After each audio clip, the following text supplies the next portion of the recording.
Bab 1891, Pendekatan Zhang Yu. Nama, Sistem Bintang Ilahi Penulis, Serif Kucing Bunga. Plus mematikan mengatur ulang, www.novelhall.com, pembaruan tercepat dari bab terbaru Sistem Bintang Tingkat Dewa. Tim Backfire mengubah kecepatan, dan penonton dengan cepat merasakan. Lihat, tim Backfire telah berakselerasi. Berakselerasi sekarang, terlalu dini. Tidak, aku berlari sangat cepat. Apakah aku bisa bertahan secara fisik? Ini pasti sudah berakhir. Setelah tim Backfire berakselerasi, kecepatannya jauh lebih cepat, meneriakkan slogan, dan secara bertahap mengejar tim pedang tajam di depan. Tim pedang tajam tentu saja melihat tim Backfire semakin dekat, dan bahkan secara bertahap menyalip, tetapi mereka tidak tergerak dan tetap melaju dengan kecepatan mereka sendiri. Karena masih ada jalan panjang yang harus ditempuh dari titik akhir, aku akan mulai berlari cepat sekarang, dan kebugaran fisikku tidak akan bertahan sampai akhir. Oleh karena itu, dalam pandangan tim pedang tajam, tim Backfire sama sekali tidak masuk akal. Bahkan jika bisa pulih sedikit sekarang, itu hanya keunggulan sementara, dan kebugaran fisik akan segera tidak berkelanjutan. Tim Backfire melampaui tim pedang tajam, dan secara bertahap mengejar tim Pantom yang berada di peringkat ketiga. Namun, saya harus mengatakan bahwa mengejar hantu tidak semudah mengejar pedang. Saya perhatikan bahwa serangan balik semakin dekat, dan hantu itu juga menyesuaikan kecepatannya. Kecuali di awal, kedua tim secara bertahap mendekat sedikit, tetapi kemudian pada dasarnya bergerak dengan kecepatan yang sama, dan tidak semakin memperpendek jarak antara kedua tim. Beberapa anggota tim serangan balik mengatupkan gigi mereka untuk beberapa saat, dan segera krisis fisik muncul, dan bentuknya juga berkembang dari waktu yang sama, dan situasi mundur secara bertahap muncul lagi. Ketika penonton di lapangan melihat ini, mereka secara alami juga berkomentar, lihat. Tim serangan balik ditarik menjauh. Apakah Anda perlu mengatakan itu? Saya yakin saya lemah. Orang yang melakukan serangan balik tidak tahu harus berpikir apa, jadi mulai berlari cepat untuk waktu yang lama, dan kebugaran fisik tidak dapat dipertahankan sama sekali. Mungkin Anda tidak ingin menjadi yang terakhir. Bahkan jika Anda tidak ingin jatuh lebih dulu, Anda harus melakukan yang terbaik. Jangan bicara tentang mengejar hantu sekarang, dengan kecepatan ini, pedang tajam akan mengejar untuk sementara waktu. Itu masuk akal, benar sekali. Tentu saja, Zhang Yu juga merasa bahwa timnya sedikit kurang agresif, dan tampaknya beberapa rekan setimnya mungkin sedikit lelah. Namun masalahnya sekarang adalah permainan baru setengah jalan, dan sekarang sudah kelelahan, dan tidak perlu membandingkannya di masa mendatang. Zhang Yu berkata, "Hei, berapa banyak saudara, seberapa lambat, apakah kalian lelah?" Sun Haiping mendengar kata-kata itu dan berkata, "Aku baik-baik saja. Bagaimana denganmu?" Cao Bo berkata, "Aku agak lelah." Wei Hong berkata, "Aku juga agak lelah." Zhang Yu berkata, "Bisakah kau lebih cepat?" Sun Haiping berkata, "Aku seharusnya bisa." Wei Hong berkata, "Aku hampir tidak bisa melakukannya." Cao Bo sedikit malu dan berkata, "Maaf saudara, aku tidak bisa melakukannya lagi. Jika lebih cepat, aku khawatir aku tidak akan bertahan sampai akhir permainan." Zhang Yuanyan mengerutkan kening dan berpikir sejenak, dan tiba-tiba mendapat ide, berkata, "Ayo pergi. Aku akan pergi ke tengah, Lao Chao dan Lao Wei, kalian berdua akan datang di belakangku." "Apa?" Cao Bo dan Wei Hong berkata sebelum dan sesudah. Zhang Yu berkata, "Jangan khawatir tentang itu. Mari kita bicarakan nanti." Cao Bo dan Wei Hong mendengar tentang satu sama lain dan melepaskannya. Zhang Yu bergerak dari belakang ke tengah dan mengatur ulang formasi.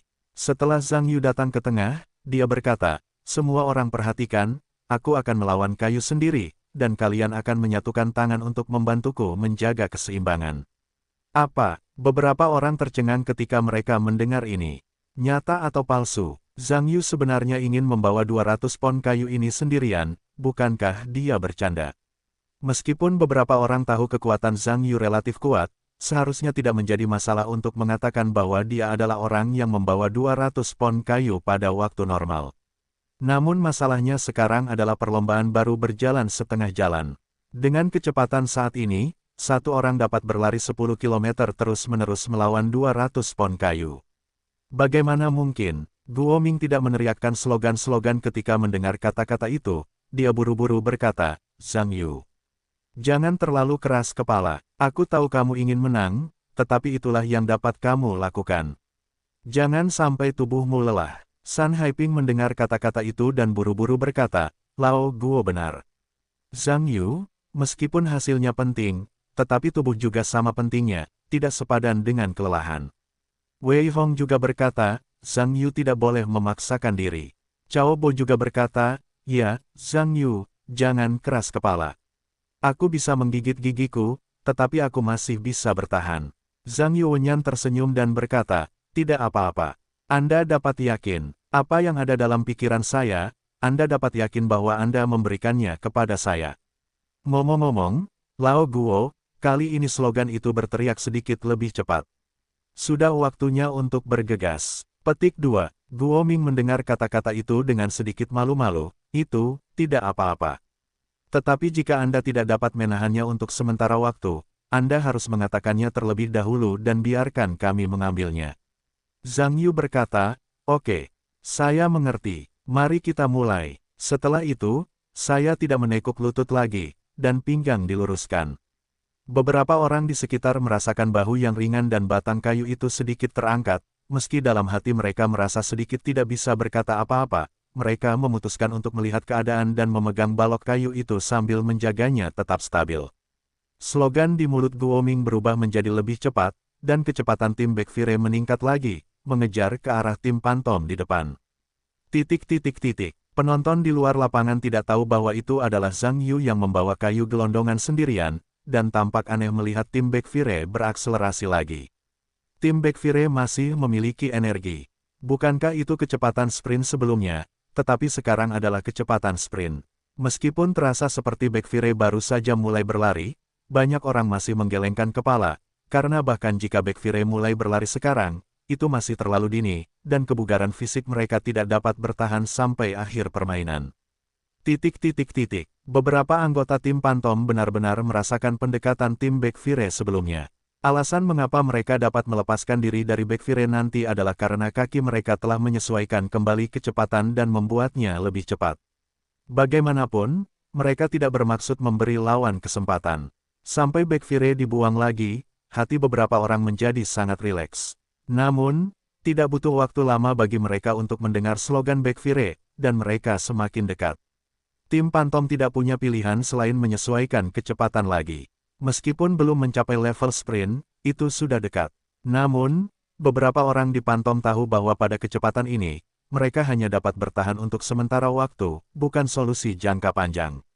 Bagaimanapun, masih terlalu dini sebelum akhir permainan, dan kecepatan sprint dicapai begitu awal sehingga kebugaran fisik tidak dapat bertahan di akhir permainan. Namun, yang tidak diharapkan oleh tim Pantom adalah bahwa meskipun mereka mempercepat, mereka masih dapat mendengar slogan Baekfire semakin dekat. Segera, kedua tim juga semakin dekat, dan berjalan beriringan, dan secara bertahap tertinggal. Para Pantom melihat bahwa mereka berada di belakang, dan bergegas untuk mempercepat lagi, tetapi yang membuat mereka tidak berdaya, bahkan jika mereka menggunakan kecepatan yang lebih cepat, mereka secara bertahap terlempar dari tim Baekfire. Baekfire telah melampaui Pantom. Sejujurnya, penonton di dalam dan luar tidak banyak berpikir. Namun, meskipun Baekfire untuk sementara mencapai tempat ketiga, di mata banyak orang, mereka hanya melelahkan diri sendiri, bukan solusi jangka panjang. Beberapa orang yang melawan api berlari lebih cepat dan lebih cepat, secara bertahap meninggalkan tim Pantom, dan semakin dekat dengan Tigers di depan. Kekuatan Tigers selalu menjadi tim yang relatif kuat di antara beberapa tim utama. Terutama dalam hal kebugaran fisik, tidak berlebihan untuk mengatakan bahwa itu adalah yang kedua setelah tim Longya. Slogan Baekfire semakin dekat, dan beberapa Tiger tidak tuli, dan mereka segera mendengarnya. Meskipun tampaknya bagi beberapa orang bahwa masih terlalu dini bagi Baekfire untuk berlari kencang, itu adalah fakta yang tak terbantahkan bahwa pihak lain menekan lebih keras dan bermaksud untuk melampaui mereka. Beberapa orang di Tigers juga memutuskan untuk meningkatkan kecepatan mereka setelah pertukaran singkat. Meskipun sekarang sedang berlari cepat, masih terlalu dini bagi beberapa orang, tetapi untuk mencegah agar serangan balik tidak berhasil, Anda juga harus mengatupkan gigi. Hampir bersamaan dengan serangan balik yang mengejar, beberapa harimau juga mengubah frekuensi dan berlari maju dengan cepat. Harimau mengerahkan kekuatan mereka, dan mereka berlari cepat. Meskipun serangan balik mendekat untuk sementara waktu, mereka tidak dapat mengejar bahkan setelah lawan mengerahkan kekuatan mereka, dan kedua tim dengan cepat kembali menemui jalan buntu. Zhang Yu tampaknya merasakan kecepatan saat ini, apalagi melampaui gigi naga, bahkan harimau tidak dapat melampauinya, jadi pasti lebih cepat. Dengan keputusan dalam benaknya, Zhang Yu berkata, "Semua orang perhatikan. Saya harus mempercepat lagi, dan kalian semua perhatikan ritmenya." Beberapa orang terkejut pada saat yang sama. Anda harus tahu bahwa Zhang Yu menanggung semuanya sendirian. Mampu berlari dengan kecepatan ini sudah tidak terbayangkan. Saya tidak berharap dia ingin menjadi cepat lagi. Apakah itu benar-benar mati? Guo Ming berkata, "Zhang Yu, tidak bisa lebih cepat lagi, aku khawatir tubuhmu tidak akan sanggup menahannya." San Haiping juga berkata, "Ya, kecepatan ini sudah sangat cepat. Jika lebih cepat, aku khawatir sesuatu akan terjadi, jadi mari kita hentikan." Zhang Yu berkata, "Kamu tidak perlu khawatir tentangku. Aku baik-baik saja, Lao Guo. Kali ini aku akan meneriakkan irama, dan semua orang akan mengikuti iramaku. Jika ada yang tidak bisa bertahan, katakan terlebih dahulu." Setelah itu, dia tidak peduli selamat tinggal, mengambil slogan Guo Ming. Tim Baekfire dengan cepat melaju di bawah slogan Zhang Yu yang lebih cepat dan mengejar ke depan. Ada penonton yang bermata tajam di luar lapangan, dan segera mengetahui. Tidak, mengapa Baekfire berakselerasi lagi? Ya, dan sekarang jauh lebih cepat. Bukankah Baekfire tadi berlari cepat? Sekarang, sepertinya begitu. Tapi ini juga Baekfire. Dengan kecepatan ini, mengapa kamu tidak berlari seperti ini di awal? Sekarang aku bekerja keras, dan sepertinya agak terlambat. Petik 2. Mungkin belum memasuki tahap itu. Bisakah? Siapa tahu. Bagaimanapun, Baekfire seharusnya mengerahkan seluruh kekuatannya kali ini. Seharusnya ada kesempatan untuk mencapai tempat kedua sekarang. Sayang sekali, Baekfire baru bekerja sekarang, agak terlambat. Jika proyek sebelumnya berjalan sangat buruk, mungkin tempat pertama sekarang penuh harapan. Itu belum tentu. Bahkan jika Baekfire dapat melampaui Tigers, itu tidak dapat melampaui Dragon Teeth kita. Karena kebugaran fisik kita, kita tidak takut pada siapapun. Itu benar, itu sudah pasti. 5 kejuaraan berturut-turut harus menjadi milik kita. Zhang Yu, beberapa orang di lapangan, berlari cepat saat ini, dan segera mendekati Tigers, kemudian mulai berjalan beriringan, dan kemudian secara bertahap melewati lawan. Pada saat ini, Tigers pada dasarnya mengerahkan energi mereka untuk memberi makan payudara mereka, mengatakan bahwa bahkan kecepatan lari terakhir telah ditingkatkan, tetapi mereka hanya bisa melihat beberapa orang melawan api dan berlari melewati mereka. Salah satu pemain Tiger melirik ketika menyalip mobil melawan api, dan terasa seperti Zhang Yu sedang melawan kayu sendirian, dan yang lainnya hanya mengejar. Tetapi segera dia merasa bahwa ini mungkin halusinasinya, karena pada kecepatan ini, mustahil bagi seseorang untuk membawa sepotong kayu seberat itu. Jika ini terjadi, maka Zhang Yu bukan manusia, dia adalah gorila pribadi. Baekfire melampaui Tigers, dan dengan cepat mengejar Longya yang memimpin dari jauh. Namun, bagi Zhang Yu, mudah untuk mengejar harimau, tetapi tidak semudah itu untuk mengejar naga. Karena Longya hampir memimpin semua tim sejak awal permainan, dan kemudian semakin cepat, mengatakan bahwa itu sudah jauh dari harimau kedua. Meskipun kecepatan Baekfire sekarang sangat cepat, sejujurnya, itu telah melampaui kecepatan Longya, tetapi tidak semudah itu untuk ingin melampaui lawan. Secara khusus, beberapa orang di Longya telah menemukan bahwa Baekfire telah melampaui harimau, dan kaki mereka mulai berakselerasi. Mereka berlari cepat. Pada periode selanjutnya, kecepatannya tidak jauh lebih lambat dari Baekfire. Tetapi sekarang kecepatan ini, bagi Longya, adalah kecepatan berlari cepat. Meskipun masih ada sepertiga dari jadwal, masih terlalu dini untuk berlari cepat sekarang. Tetapi tidak ada cara, karena tim Baekfire mengejar terlalu dekat, beberapa orang yang memaksa Longya tidak senang. Melihat ini, Zhang Yu menggertakkan giginya, mempercepat slogannya lagi, dan menaikkan barisan lagi, mengejar ke depan dengan putus asa. Sedikit waktu berlalu. Akhir semakin dekat, jarak antara gigi naga dan Baekfire, meskipun secara bertahap berkurang, tidak begitu jelas. Jika sekarang belum mendekati garis finish, hampir tidak ada yang akan meragukan bahwa Baekfire cepat atau lambat akan melampaui Longya. Di dalam dan di luar lapangan, baik podium maupun para prajurit dan penonton di luar lapangan, hampir berbicara tentang siapa yang dapat bertahan di akhir kedua tim. Namun, setelah argumen multi-aspek, sebagian besar orang masih percaya bahwa Baekfire tidak akan pernah bisa mengejar Longya. Karena pada awalnya, kedua tim terlalu jauh tertinggal. Sekarang titik akhirnya sudah dekat. Jarak ini bukanlah sesuatu yang dapat Anda kejar. Kedua tim telah memasuki tahap sprint terakhir dengan cepat. Beberapa orang di Longya sekarang dapat mengatakan bahwa mereka telah menyerahkan semua kekuatan mereka. Saat ini, bukan kekuatan atau kelemahan fisik, tetapi kedua tim. Pertarungan antara tekad. Melihat akhir sudah di depan mata, Zhang Yu terlalu cemas, tetapi pada saat ini, dapat dikatakan bahwa batasnya telah tercapai, dan sulit untuk menjadi lebih cepat, tetapi dia masih tidak mau membiarkannya mengakui kekalahan. Zhang Yu menghentikan slogan itu dan berkata, "Saudaraku, seberapa cepat itu?" Cao Bo buru-buru berkata, "Aku tidak bisa mati." Wei Hong juga berkata, "Aku menyia-nyiakannya." Guo Ming berkata, "Tidak bisa lebih cepat lagi Zhang Yu. Sekarang kita terlalu cepat, dan ritmenya tidak bisa mengimbangi." Zhang Yuanyan mengerutkan kening dan berkata, "Tetapi pada kecepatan ini, kita tidak bisa mengejar Longya sama sekali." Beberapa orang mendengar kata-kata itu dan pada saat yang sama menunjukkan ekspresi tak berdaya. Guo Ming tersenyum pahit dan berkata, "Tidak ada cara untuk mengejar ketinggalan. Jika kamu cepat, itu akan mudah jatuh, dan kamu akan kehilangan lebih dari yang kamu bayar." San Haiping mendengar kata-kata itu dan berkata, "Lupakan Zhang Yu. Kami telah mencoba yang terbaik. Siapa yang membuat kami tertinggal terlalu jauh di awal, tetapi sekarang jaraknya tidak cukup, kami tidak dapat mengejar ketinggalan." Cao Bo sedikit kesal dan berkata, "Semua salahku. Jika kapten ada di sini, kita pasti akan mendapatkan tempat pertama sekarang." Wei Hong juga berkata, "Ya, jika sub tua itu juga ada di sana, itu akan baik-baik saja." Guo Ming berkata dengan senyum pahit, "Apa yang kamu bicarakan sekarang? Kita hanya dapat mengatakan bahwa kekuatan rata-rata tim kita tidak bagus, biasanya mengandalkan Zhang Yu dan kapten, tetapi tempat kedua seharusnya baik-baik saja." Ketika beberapa orang di sekitar mendengar kata-kata itu, mereka merasa sedikit tertekan.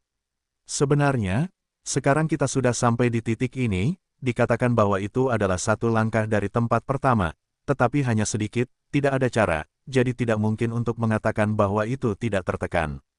Zhang Yu mengerutkan kening sejenak, lalu tiba-tiba mendapat ide, dan buru-buru berkata, "Kalian semua dengarkan aku sekarang." Lao Guo menggerakkan satu tangan ke depan, Lao Dan menggerakkan dua tangan ke belakang, Lao Chao tidak bergerak, Lao Wei menggerakkan satu tangan ke belakang. Setelah mengatakan itu, melihat beberapa orang belum bergerak, lalu berkata dengan tidak senang, dengan bodohnya menunggu untuk melakukan sesuatu. Tidak terburu-buru, beberapa orang mendengar bahwa meskipun mereka tidak tahu apa yang dimaksud Zhang Yu, mereka menyesuaikan kembali posisi mereka di bawah komandonya. Zhang Yu melihat beberapa dari mereka menyesuaikan diri, dan berkata, "Sekarang dengarkan aku. Aku akan menghitung 1, 2, 3, dan kemudian kalian semua akan memegang kayu dan menggantung di sana, dan aku akan membawakan kalian beberapa bersama-sama." Apa? Beberapa orang terkejut ketika mereka mendengar ini. Aku bahkan mengira aku salah dengar. Guo Ming tergagap bodoh, Zhang Yu, kau bercanda, kau tahu berapa banyak dari kita yang bergantung di kayu bersama. San Haiping juga buru-buru berkata, "Ya, Zhang Yu, ini bukan lelucon, kau tidak bisa menahannya sama sekali." Zhang Yu berkata, "Kau bisa tenang. Jika kau bisa menahannya, aku tahu apa itu. Selama kau memegangnya dengan mantap dan mencoba menjaga kestabilan, aku bisa mengambilnya." Ini, beberapa orang mendengar ini dan tidak tahu harus berkata apa. Zhang Yu berkata, "Oke, jangan berhenti bicara omong kosong. Tidak ada waktu sekarang. Beri aku cepat. Aku akan menghitung 1 atau 2 atau 3. Beberapa orang mendengar kata-kata itu dan tahu bahwa itu bukan saat yang tepat untuk berdebat. Ketika mereka mendengar Zhang Yu mulai menghitung, mereka segera bekerja keras, kaki mereka digantung, dan mereka tergantung di kedua ujung batang kayu itu. Zhang Yu segera merasakan bahwa balok kayu itu tenggelam dan menekan bahunya, tetapi pada saat yang sama, dia juga dengan bersemangat mengambil balok kayu yang menggantung 4 orang dan berlari ke depan. Perubahan abnormal dari tim Baekfire segera menarik perhatian orang-orang di lapangan, tetapi ketika mereka melihat Zhang Yu membawa balok kayu sendirian dan beberapa orang tergantung di atasnya, semua orang tercengang. Tidak, apa yang kulihat? Gila, ini tidak mungkin. Dengan mata hampir semua orang tercengang, Zhang Yujian bergegas maju, mengejar Longya. Beberapa orang di tim Longya benar-benar mengamati status tim Baekfire dari waktu ke waktu. Untuk mengatakan bahwa mereka sekarang terlalu lelah untuk mati, bahkan dapat dikatakan bahwa mereka tidak pernah begitu lelah. Untungnya, garis finish masih jauh. Meskipun kecepatannya tidak sebaik lawan untuk saat ini, tidak mungkin bagi lawan untuk melampaui mereka sebelum garis finish. Namun, ketika Zhang Yu mengambil balok kayu dan mengejar mereka dengan cepat, beberapa orang segera melihatnya. Meskipun mereka agak sulit untuk mempercayainya, faktanya ada di depan mereka, bahkan jika mereka ingin mempercayainya. Meskipun beberapa orang merasa bahwa tubuh mereka telah mencapai batasnya, kemenangan sudah dekat. Untuk mencapai 5 pertandingan kandang berturut-turut, mereka tidak boleh kehilangan apapun karena serangan balik. Beberapa orang juga memeras sisa kekuatan terakhir pada saat yang sama, sedikit lebih cepat, dan bergegas menuju akhir. Kedua tim itu satu demi satu, meskipun tim Dragon Fang juga mengerahkan upaya mereka untuk menyusui, tetapi Zhang Yu berlari terlalu cepat dan ada jarak yang jauh di depannya. Setelah pengejarannya yang sengit, dia dengan cepat menyusut. Bagaimana Anda bisa berlari begitu cepat dengan 4 orang sendirian? Jika bukan karena akhir, beberapa orang di Longya akan dibuat gila oleh Zhang Yu. Pada saat ini, seluruh penonton hampir dalam keadaan tegang. Hampir semua orang terdiam. Titik akhir semakin dekat. Kesenjangan antara kedua tim sedikit menyempit. Bagi Zhang Yu, sama sekali bukan masalah untuk mengejar Longya, tetapi poin utamanya adalah titik akhir akan segera tiba. Kecepatannya saat ini telah mencapai batasnya. Lagi pula, ada beberapa orang yang tergantung di kayu, berlarian dan gemetar, stabilitasnya cukup buruk, ia perlu mencurahkan banyak energi untuk terus-menerus menyesuaikan pusat gravitasi kayu, dan hampir mustahil untuk berakselerasi lagi. Kemenangan sudah di depan mata, keyakinan yang kuat mendukung naga-naga ini. Mereka adalah para juara yang tidak mau berdekatan satu sama lain dan menyerah. Kedua tim telah memasuki tahap sprint terakhir. Orang yang dapat melihat itu kini telah melihat bahwa meskipun Zhang Yu cepat, mustahil untuk melampaui Dragon Ya sebelum garis finish, jadi itu berarti Dragon Ya meraih 5 kejuaraan kandang berturut-turut, itu sudah pasti. Penonton bersorak keras. Penonton tuan rumah, saat ini, semuanya berteriak dan kelelahan, dan bersorak untuk para pahlawan tim. Zhang Yu juga cemas saat ini. Dapat dikatakan bahwa dia tidak pernah begitu lelah, tetapi sang juara sudah dekat, membiarkannya menyerah sekarang, yang berarti tidak mengatakan apa-apa. Tampaknya merasa sedikit marah, Zhang Yu langsung berteriak, mereka semua memegangku erat-erat. Jika ada yang jatuh, aku akan memakannya mentah-mentah. Beberapa orang di atas kayu gelondongan mendengar kata-kata itu dan buru-buru memegang kayu di tangan mereka. Meskipun beberapa orang tidak mengerti maksud Zhang Yu, tetapi ini adalah pertama kalinya mereka melihat satu sama lain begitu histeris, jadi mereka tidak ingin menyentuh cetakan satu sama lain. Zhang Yu juga menggertakkan giginya, berlari sebentar di bawah kakinya, dan bergegas maju. Pada saat terakhir, dia meraung, diikuti oleh lemparan ganas di tangannya. Kayu gelondongan dan keempat orang yang tergantung di sana terbang menjauh. Keluar, beberapa orang di kayu gelondongan juga terkejut. Zhang Yuren juga terbang keluar dari kayu gelondongan, kakinya berkedip, dan pria itu juga tertegun, beberapa kali lebih cepat. Beberapa orang dari tim gigi naga, melihat bahwa titik akhir akan segera datang, mengatupkan gigi mereka dan bersikeras. Tiba-tiba terasa seperti ada sesuatu yang lewat. Ketika mereka melewati Tuhan, mereka menemukan bahwa Zhang Yu melarikan diri dari mereka. Beberapa orang tiba-tiba tercengang. Apa situasinya? Mengapa Zhang Yu berlari sendirian? Hanya beberapa orang yang tercengang. Sebuah balok kayu dijatuhkan ke udara, dan 4 orang tergantung di sana. Zhang Yu berada tepat di depan beberapa orang. Begitu dia mengulurkan tangan, dia menangkap balok kayu itu dengan tepat. Setelah beberapa langkah, dia melewati garis finish terlebih dahulu. Tidak, Penonton hampir tercengang, dan bisa dikatakan jarumnya terlepas. Zhang Yu melewati garis finish. Tentu saja, orang-orang terlalu lelah. Setelah meletakkan balok kayu, mereka berteriak kegirangan. Beberapa orang dari Guoming juga teringat dari keadaan stagnasi dan berteriak kegirangan. Beberapa Yan Hao bergegas kegirangan, dan semua orang meraih Zhang Yu bersama-sama dan melemparkan mereka tinggi ke langit. Beberapa anggota tim Longya baru melewati garis finish saat ini.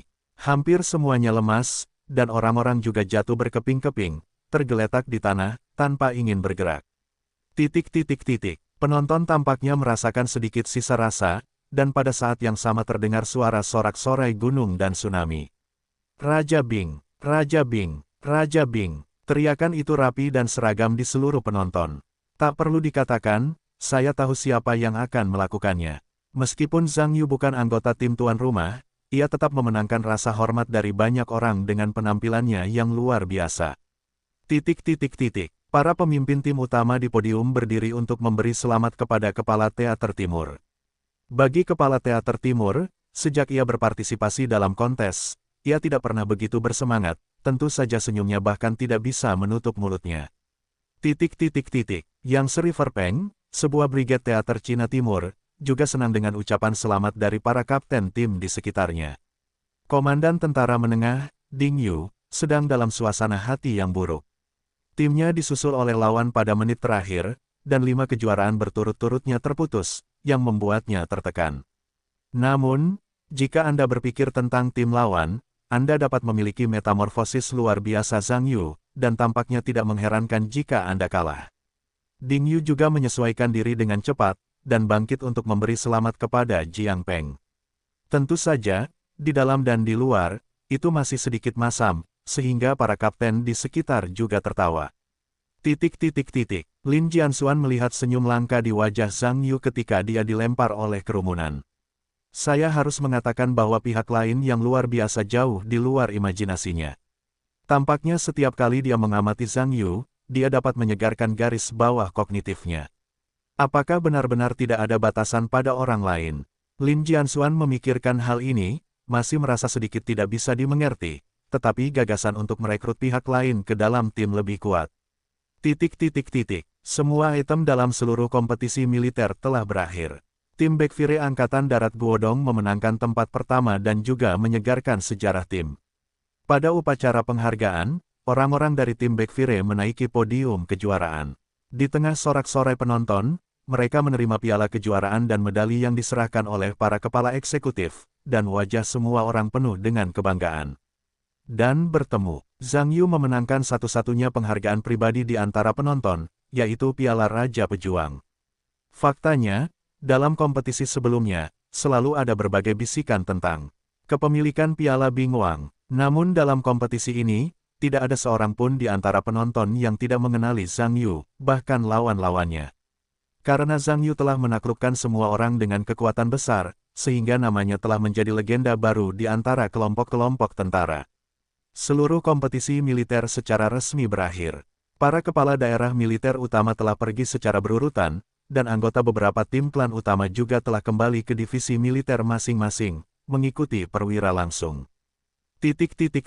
Setelah seharian penuh, semua orang di tim Baekfire turun dari pesawat, dan hari sudah malam.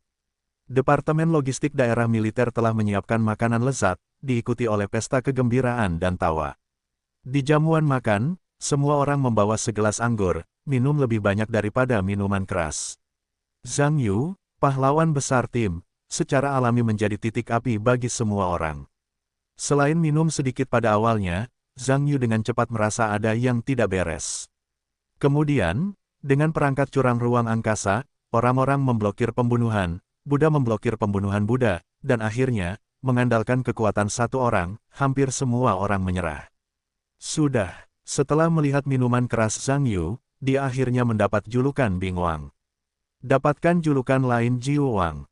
Bahagia sepanjang malam. Keesokan paginya, ketika tim elit masih tidur, Zhang Yu bangun pagi-pagi karena dia sudah membuat janji dengan Lin Baochang, dan dia akan segera kembali. Ketika Zhang Yu tahu bahwa mobil Lin Baochang telah tiba di kamp, dia pun menelepon Jiang Peng dan Fang Guoxing. Bagaimanapun, Tidak pantas bagi satu orang untuk pergi diam-diam, dan dia harus menyapa mereka. Keduanya menerima telepon dari Zhang Yu, dan segera bangkit untuk mengantar Zhang Yu bersama-sama. Mobil Lin Baochang diparkir di pinggir. Beberapa orang berdiri di depan gedung dan memberi salam singkat. Zhang Yu akhirnya mengucapkan selamat tinggal kepada keduanya dan masuk ke dalam mobil lalu pergi. Setelah Jiang Peng melihat mobil Lin Baochang menghilang, dia melihat ke arah Fang Guoxing di sebelahnya dan berkata, "Guoxing, itu tidak terduga, dan Zhang Yu akan membawa pengaruh yang begitu besar pada awalnya." Fang Guoxing tertawa, siapa yang bisa memikirkan hal seperti itu? Tim Jiang, kalian mengatakan bahwa anak laki-laki Zhang Yu akan terlihat seperti itu, siapa yang bisa memikirkannya dengan begitu kuat? Jiang Peng menggelengkan kepalanya dan berkata, saya hanya bisa mengatakan bahwa orang-orang tidak tampan. Benar, Kepala Perwira mengatakan bahwa kita harus lebih memperhatikan urusan Zhang Yu. Ketika dia lulus dari perguruan tinggi, bagaimana dia bisa mendapatkan pasukan? Fang Guoxing mengangguk dan berkata, oke, begitu. Ngomong-ngomong, Kapten, kami sudah lama tidak ada di rumah, dan sudah lama tidak pulang. Ada kebakaran besar di atas saudara laki-laki dan perempuan saya. Kali ini saya seharusnya bisa berlibur. Jiang Peng tertawa, Kepala Perwira menyetujuinya. Kita semua bisa beristirahat sebentar. Tapi anak Anda juga berlutut di papan cuci, jadi ada apa? Fang Guoxing tersenyum dan berkata, bukankah kaptennya sama? Terakhir kali aku menelepon, aku mendengar suara kakak ipar tidak terlalu kecil. Sepertinya papan cuci ini bukan hanya aku yang berlutut sendirian. Jiang Peng mendengar senyum pahit, diikuti dengan menggelengkan kepalanya. Dalam perjalanan kembali ke Zonghai, Lin Baochang berkata, oke, Zhang Yu, ada dua kejatuhan. Aku tidak menyangka kamu akan mendapatkan raja dari kontes besar. Zhang Yu mendengar senyum dan berkata, kapan saudara Lin tahu? Lin Baochang tertawa, aku mendengarkan Tim Fang. Dia menelepon dan memberitahuku saat itu. Tetapi hal semacam ini, pasukan dapat menyebar dengan cepat, bahkan jika Tim Fang tidak mengatakannya, aku akan tahu dalam beberapa hari. Bagaimanapun, kita tidak mungkin menyembunyikan hal-hal seperti memenangkan kejuaraan di teater. Petik 2. Zhang Yu mendengar desahan dan berkata, adalah hal yang baik untuk tidak keluar. Lin Baochang tertawa, dengarkan apa yang kamu maksud, apakah kamu masih buruk? Zhang Yu mengangguk dan berkata, ini agak besar. Lin Baochang menggelengkan kepalanya ketika mendengar kata-kata itu, dan berkata, anakmu benar-benar murahan dan laku keras. Kamu mengambil seorang raja prajurit dan jabatan publik, dan kamu tidak puas. Setelah mendengar ini, Zhang Yu berkata, sampai jumpa Lin. Aku mendengar Tim Fang mengatakan bahwa posisiku hanya pekerjaan paruh waktu. Apakah itu tidak akan menunda kuliahku? Lin Baochang mengangguk dan berkata, karena kamu telah berjanji kepada yang di atas, itu pasti tidak apa-apa. Dan aku juga membaca posisi yang ditugaskan kepadamu. Tidak terlalu ketat, tidak masalah apakah kamu pergi atau tidak. Zhang Yu mengangguk dan berkata, itu bagus. Lin Baochang, yang jarang berbicara di sepanjang jalan, menyalakan mode kotak pembicaraan dan bertanya tentang kontes besar itu. Zhang Yu tentu saja tidak menyembunyikan apapun, dan memberitahunya satu persatu. Sebenarnya, itu bukan hal yang baik bagi Lin Baochang, tetapi Zhang Yu berhasil mendapatkan raja prajurit, sehingga dia sama sekali tidak tahu, dan tentu saja sangat tertarik dengan proses ini. Keduanya mengobrol satu sama lain di perjalanan, tetapi waktu segera mendekati tengah hari, dan mobil melaju ke Zonghai. Zhang Yu menarik Lin Baochang, makan sesuatu di luar, dan kemudian kembali ke rumah. Yu Meixiu tidak ada di sana, Zhang Yu mandi, mengeluarkan ponselnya, dan mengisi daya. Karena manajemen yang ketat di ketentaraan, Zhang Yu tidak punya waktu untuk bermain ponsel. Meskipun orang-orang di kelas sering menelepon atau mengiriminya pesan, dia tidak kembali, ponselnya kehabisan daya, dan dia tidak pernah mengisi daya. Setelah Zhang Yu membuka ponsel, panggilan tak terjawab dan pesan juga sangat banyak. Dia melihat sekilas, baik teman sekelas atau beberapa teman di komunitas. Namun, karena terlalu banyak informasi, dia tidak berencana untuk kembali satu persatu. Bagaimanapun, dia harus segera menemukannya, dan dia akan menelepon lagi. Zhang Yu menelepon ibunya, melaporkan keselamatannya, dan masuk ke grup obrolan kelas. Ada N pesan yang belum dibaca di sana. Dia hanya melihatnya sebentar. Tampaknya para siswa di kelas itu sibuk akhir-akhir ini. Setiap jamuan masuk keluarga saling berdekatan. Sebenarnya, Zhang Yu juga merasakannya saat ini. Orang-orang yang meneleponnya harus mengundangnya untuk menghadiri jamuan kampus atau bertanya kepadanya kapan itu akan dilakukan. Zhang Yudao tidak punya rencana untuk ini, tetapi Yu Meixiu sangat antusias sehingga dia mendesaknya beberapa kali dan memintanya untuk segera kembali dan mengatur waktu. Zhang Yu melihat tanggalnya, tidak lama lagi mahasiswa baru akan mendaftar. Sudah agak terlambat untuk mengatur jamuan kampus sekarang. Untungnya, dia tidak memikirkan berapa banyak orang yang akan datang. Kecuali anggota keluarganya adalah beberapa teman sekelas. Ibu saya bersikeras melakukannya, jadi dia hanya bisa terlambat. Yu Meixiu tahu bahwa Zhang Yu sudah kembali, dan bergegas pulang. Ketika mereka bertemu, tidak dapat dihindari bahwa ada obrolan, dan kemudian dia berbicara tentang jamuan kampus. Yang dimaksud Zhang Yu tentu saja adalah untuk menemukan lebih sedikit orang dan hanya beberapa teman sekelas dan kerabat. Namun, Yu Meixiu ingin melakukan sesuatu yang besar. Bagaimanapun, Zhang Yu pergi ke Universitas Gyeonggi. Sekarang kerabat dan teman tahu segalanya, mereka semua menyarankan agar dia mengurusnya, jadi dia terlalu cemas. Sekarang Zhang Yu akhirnya pulang, wajar saja untuk memperhatikan dengan saksama. Meskipun Zhang Yu tidak ingin melakukan apapun, tetapi ibunya ingin melakukannya. Pada akhirnya, dia tidak punya pilihan selain mengikuti maksud Yu Meixiu. Dalam beberapa hari berikutnya, Zhang Yu pergi ke sekolah untuk mengambil surat penerimaannya, dan ibu dan anak itu mulai memasuki jamuan sekolah lagi. Berapa banyak orang yang ingin diberitahu Yu Meixiu? Zhang Yu tidak berencana untuk mengendalikannya. Dia ada di sini, kecuali teman-teman sekelasnya. Namun demikian, orang-orang yang datang ke tempat kejadian pada hari perjamuan kampus jauh melebihi harapan Zhang Yu. Meskipun Zhang Yu telah memberitahu kelas, berusaha untuk tidak memberitahu orang lain, tetapi banyak orang masih tahu. Tidak hanya orang tua dari banyak siswa, tetapi juga guru-guru sekolah, dan bahkan sekelompok pemimpin sekolah, datang ke tempat perjamuan kampus, dan akhirnya menjadi penuh sesak, membuat Zhang Yu sangat terdiam. Tetapi pintu itu adalah tamu. Karena begitu banyak orang datang untuk bergabung dalam permainan, Zhang Yu tidak bisa mengatakan apa-apa. Dia sibuk sepanjang hari, dan itu adalah tamparan di punggung. Akhirnya, dia mendapatkan jamuan untuk kuliah. Sisa hari itu adalah masalah persiapan sekolah. Awalnya sesuai dengan maksud Yu Meixiu, saya ingin pergi ke Beijing untuk mengirim Zhang Yu ke sekolah secara langsung. Tetapi Zhang Yu tidak menganggapnya perlu. Dia hanya pergi ke sekolah. Dia bisa melakukannya sendiri. Yu Meixiu pada akhirnya tidak bisa meniduri Zhang Yu, jadi dia hanya bertanya beberapa patah kata, dan kemudian dia dan Tianjing membuat janji untuk pergi ke selatan untuk memeriksa studio pakaian orang lain. Hari sekolah semakin dekat. Zhang Yu berangkat beberapa hari sebelumnya. Ketika dia tiba di ibu kota, dia melihat rumah terlebih dahulu, dan dekorasinya sudah selesai, tetapi dia tidak bisa langsung tinggal. Dia juga perlu mengosongkan rumah untuk sementara waktu agar gas berbahaya menguap.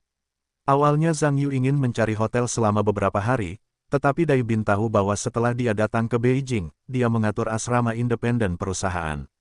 Bagaimana dia bisa mengatakan bahwa dia sekarang adalah salah satu pemilik musik Asia, dan properti perusahaan secara alami juga merupakan properti miliknya, dia tidak mengatakan apa-apa. Beberapa hari sebelum dimulainya sekolah, Zhang Yu telah tinggal di musik Asia dan membantu menulis beberapa lagu utama. Meskipun Zhang Yu meminta Dai Bin untuk bersikap rendah hati, para penyanyi musik Asia itu tidak tahu bahwa dia juga salah satu pemegang saham sekarang. Namun, Zhang bergabung dengan musik Asia, yang merupakan berita bagus bagi para penyanyi ini. Hari sekolah Universitas Gyeonggi. Mahasiswa baru dan orang tua dari seluruh negeri berturut-turut memasuki sekolah terbaik ini yang mewakili salah satu penghargaan tertinggi di negara ini. Dapat dikatakan bahwa banyak siswa mengambil kesempatan untuk memasuki institusi ini sebagai tonggak kehidupan baru.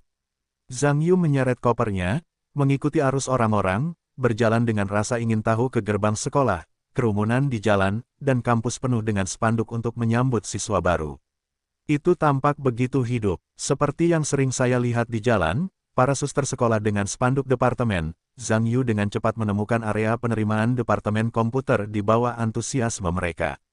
Ada banyak orang di area penerimaan mikroelektronika. Zhang Yu hanya bisa menunggu di belakang. Seiring berjalannya waktu, semakin banyak orang yang mengantri. Seorang suster sekolah bertugas di bagian penerimaan tamu. Setelah memeriksa surat keterangan masuk, kartu identitas, dan tiket masuk Zhang Yu, dia menyuruhnya mengisi beberapa formulir, dan akhirnya mengatur seorang senior untuk mengantarnya ke asrama. Saya datang ke asrama, menyelesaikan pendaftaran, mengambil kunci, menemukan kamar, dan senior itu pergi. Ada 4 tempat tidur di asrama, tetapi tidak ada seorang pun. Zhang Yu tidak menyangka bahwa dialah yang pertama datang. Setelah Zhang Yu menyimpan barang bawaannya, dia keluar dari asrama untuk menangani sisanya. Setelah keluar, Zhang Yu bekerja lama sebelum dan sesudahnya. Setelah dibayar, dia mengisi ulang kartu, membeli berbagai barang seperti tempat tidur dan perlengkapan mandi, dan kembali ke asrama. Sudah ada 2 orang di dalam keduanya melihat Zhang Yu masuk ke dalam rumah sambil membawa tas besar dan tas kecil, dan buru-buru berdiri untuk membantu. Dengan bantuan keduanya, Zhang Yu dengan cepat mengambil barang bawaan selimut, lalu berbalik dan tersenyum kepada mereka, "Terima kasih. Nama saya Zhang Yu, Gong Chang Zhang, dan Yu yang tersisa berasal dari kota Zonghai, Provinsi Dongxing. Nama saya Ma Rongxuan, Honor Rong, Xuan dari Xuanyuan. Dari Provinsi Songjiang, kota Yiyuan." Ma Rongxuan tertawa. "Nama saya Satisfaction, Satisfaction berasal dari Provinsi Ningnan, kota Qinglin." Satisfied berkata sambil tersenyum. Zhang Yuanyan berkata sambil tersenyum, "Satisfied. Namanya bagus." Puas dengan senyum dan senyum, tampaknya dia sudah terbiasa dengan reaksi orang lain terhadap namanya, dan berkata, "Tidak mungkin, ayah dan ibu yang memberikannya. Mereka yang puas atau tidak puas, harus memanfaatkannya." Zhang Yu dan Ma Rongxuan menggelengkan kepala dan tersenyum pada saat yang sama. Zhang Yu menatap ke tempat tidur kosong keduanya, dan berkata, "Apakah kamu juga datang sendiri?" Ma Rongxuan berkata, "Aku datang dengan ayahku. Dia membayar untuk membeli sesuatu." Man Hong berkata, "Orang tuaku datang denganku. Mereka pergi bersama. Aku ingin pergi dengan mereka, tetapi mereka membiarkanku tinggal di sini untuk melihat penghormatan." Sungguh, apa indahnya penghormatan, sekolah menengah seperti itu dan seseorang dapat mencurinya. Zhang Yu tertawa, "Selalu baik untuk berhati-hati saat kamu keluar." Ma Rongxuan berkata, "Zhang Yu yang cerdas.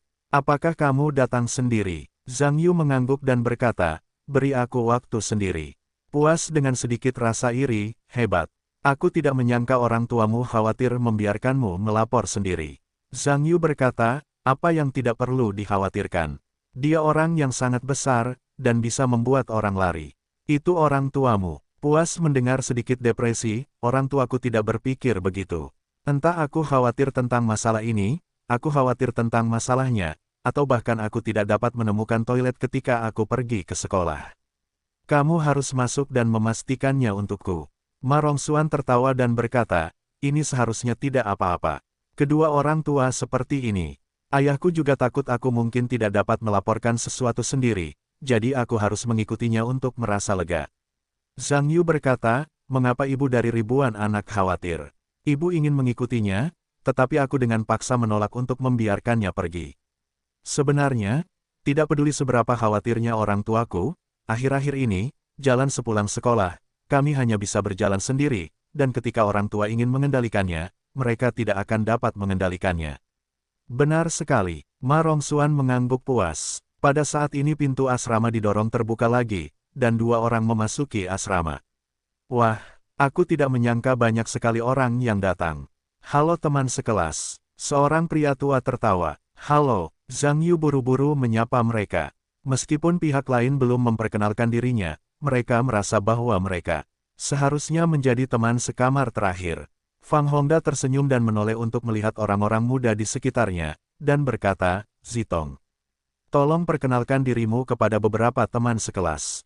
Fang Zitong menamparkan bibirnya dan berkata, "Halo, namaku Fang Zitong." "Halo, namaku Zhang Yu." Ma Rongxuan, puas. Gurita, puas. Fang Zitong mendengus dan menggelengkan kepalanya dan tersenyum, "Nama yang aneh." "Ada apa?" Fang Hongda mengerutkan kening ketika mendengar kata-kata itu, dan kemudian tersenyum lagi, "Aku minta maaf untuk beberapa teman sekelas." Dia memang seperti itu, jangan pilih-pilih. Zhang Yuanyan juga tertawa dan berkata, tidak masalah. Namaku memang agak aneh, memang aneh. Tapi aku Zhang Chang, dan yang lainnya bukanlah makhluk berkaki 8. Puas juga tertawa, namaku tidak memiliki arti lain. Pokoknya, jika kamu puas atau tidak puas, itu bukan tanggung jawabku. Beberapa orang di sekitar mendengar senyuman pada saat yang sama. Pada saat ini, terdengar ketukan lagi di pintu. Diikuti oleh 2 orang yang mendorong pintu, membawa banyak barang, besar dan kecil. Salah satu dari mereka berkata, General Manager Fang. Kami sudah membawa barang-barang. Fang Hongda mengangguk dan berkata, pergi dan rapikan tempat tidur. Oke, orang itu mengangguk dan mengikuti dan orang lainnya mulai merapikan tempat tidur. Pernyataan lengkapnya sampai ke telinga Zhang Yu, dan berbisik, apakah sekolah masih bisa membawa selimut? Zhang Yu berkata, tidak apa-apa. Sebenarnya, barang-barang ini dijual di supermarket, tetapi kamu mungkin lebih nyaman menggunakan milikmu sendiri. Mengangguk puas, tetapi tidak mengatakan apa-apa. Ruangan itu sunyi, mungkin karena kehadiran orang dewasa. Hampir tidak ada yang berbicara kecuali suara 2 orang yang sedang merapikan tempat tidur. Fang Zi berdiri di sisi yang sama dan tidak berbicara, keduanya tampak seperti orang yang bersemangat. Fang Hongda tersenyum ketika melihat ini, dan berkata, Zitong, apa yang sedang kamu persiapkan? Karena teman sekamarmu semua ada di sini, jangan terburu-buru. Fang Zitong juga tampak mengingat sesuatu ketika mendengar kata-kata itu. Dia menganggukkan kepalanya, berjalan ke bagasi, membukanya, dan mengobrak-abriknya. Beberapa orang lain di ruangan itu saling melihat dan saling memandang. Tidak lama kemudian, Fang Zitong mengeluarkan 3 kotak, bangkit, berjalan mendekat, dan menyerahkannya kepada Zhang Yu, dan berkata, jadi. Bertemu untuk pertama kalinya, 3 orang melirik benda itu, dan langsung melihat apa itu. Puas dengan kegembiraan, wow, ini buah XR terbaru. Sambil berbicara, dia meraih sekotak refleks terkondisi dan melihatnya dengan penuh semangat. Ma Rongxuan juga sedikit terkejut, dan juga terharu, tetapi dia malu untuk mengulurkan tangan. Bagaimanapun, semua orang baru saja bertemu, dan pihak lain mengirim hadiah yang begitu mahal, yang membuatnya sangat tidak nyaman. Zhang Yu tidak menyangka bahwa beberapa orang baru saja bertemu dengan Fang Zi, dan pihak lain secara langsung memberikan hadiah yang begitu hebat. Tampaknya pihak lain pasti memiliki latar belakang keluarga yang kuat, jika tidak, mereka tidak akan begitu murah hati. Melihat Zhang Yu dan Ma Rongxuan, Fang Zi tidak mengulurkan tangan untuk menjemput mereka, dan merasa bahwa mereka mungkin sedikit malu. Kemudian berkata, tahan, jangan malu. Fang Hongda tersenyum dan berkata, sama-sama. Di masa depan, kamu dan Zi akan menjadi teman sekamar di asrama. Dalam beberapa tahun ke depan, kalian pasti akan saling menjaga. Ini hanya perhatian kecil dari Zitong. Mereka semua menahannya, dan mereka semua akan menjadi milik mereka sendiri di masa depan. Tidak perlu bersikap sopan. Fang Zitong juga memasukkan 2 kotak ke Zhang Yu dan Ma Rongxuan. Ma Rongxuan menggaruk kepalanya dan berkata, itu, kalau begitu aku minta maaf. Setelah selesai, dia mengambil kotak itu, dan sepertinya telah melewati ambang batas di dalam hatinya, dan buru-buru mendongak. Zhang Yu melihat bahwa 2 orang lainnya telah mengambilnya. Jika dia tidak mengambilnya, itu tidak akan terlalu bagus. Dia mengambilnya dan berkata, terima kasih. Fang Zi juga melihat Zhang Yu mengambil ponsel itu, dan dia tidak sepuas Ma Rongxuan karena dia membongkar dan memeriksa, hanya di tangannya. Rasanya seperti orang lain mungkin menyukai wajah, dan tentu saja tidak mengatakan apa-apa. Wow, ini 256 gigabita. Suara kepuasan yang dilebih-lebihkan dengan cepat terdengar, penyimpanan ini benar-benar hebat. Aku baru saja membeli yang hanya 64 gigabita. Ini bagus, dan bisa memuat banyak bahan. Ma Rongxuan mengeluarkan ponselnya dengan bersemangat dan mulai mengganti kartu telepon. Aku belum menggunakan buah. Aku harus mendaftar untuk mendapatkan ide sekarang. Puas dan tergesa-gesa, dia juga mulai mengganti telepon. Keduanya mulai mengerjakan telepon baru. Fang Hongda berdiri berdampingan dan terus-menerus menginstruksikan kedua anak buahnya untuk mengatur barang-barang. Zhang Yu juga tidak berinisiatif untuk berbicara, karena dia bukan tipe kenalan yang antusias dengan pertemuan pertama. Fang Zitong tidak terlalu terbiasa berbicara dengan orang-orang yang baru pertama kali ditemuinya, dan mereka berbicara dengan bersemangat, tetapi menurutnya, Zhang Yu seharusnya lebih antusias daripada dia karena dia mengambil barang-barangnya. Tak lama kemudian, Fang Hongda menginstruksikan anak buahnya untuk mengatur barang-barang. Berkata, Zongtong, ngobrollah dengan beberapa teman sekelas. Aku akan membayar biaya dan membantumu membeli sesuatu. Fang Zitong berkata, biarkan aku pergi juga. Fang Hongda berkata, tidak perlu. Kamu tunggu di sini. Setelah selesai, berbalik dan keluar, kedua pria itu juga mengikuti. Zhang Yu melirik Fang Hongda dan berbalik, menggelengkan kepalanya tanpa daya. Aku merasa ini seharusnya orang tua lain dengan keinginan kuat untuk mengendalikan segalanya. Tampaknya anak ayam di bawah perlindungan sayap tidak dapat tumbuh menjadi elang, dan tidak semua orang setuju. Fang Zitong juga tampak sangat tidak berdaya, menghela nafas, berbalik kembali ke tempat tidurnya, membuka koper, dan mulai mengatur barang-barangnya. Zhang Yu juga berbalik untuk melakukan urusannya sendiri. Puas dan Ma Rongxuan telah menyelesaikan pendaftaran dan login ponsel, dan mulai berkomunikasi satu sama lain dengan penuh semangat, aplikasi mana yang harus diunduh terlebih dahulu. Setelah beberapa saat, 3 orang lagi masuk dan keluar ruangan, mereka adalah orang tua yang puas dan ayah Ma Rongxuan. Beberapa orang membayar berbagai macam biaya bersama-sama, dan membeli beberapa perlengkapan tidur untuk kembali ke asrama. Setelah membuka pintu, saya melihat sudah ada 4 orang di asrama. Tak perlu diketahui, itu pasti pemilik tempat tidur yang tersisa. Beberapa orang menjadi sangat antusias dalam sekejap. Bagaimanapun, orang-orang ini adalah teman sekamar mereka selama beberapa tahun ke depan. Tentu saja, mereka harus bekerja dengan baik untuk menjaga keharmonisan asrama.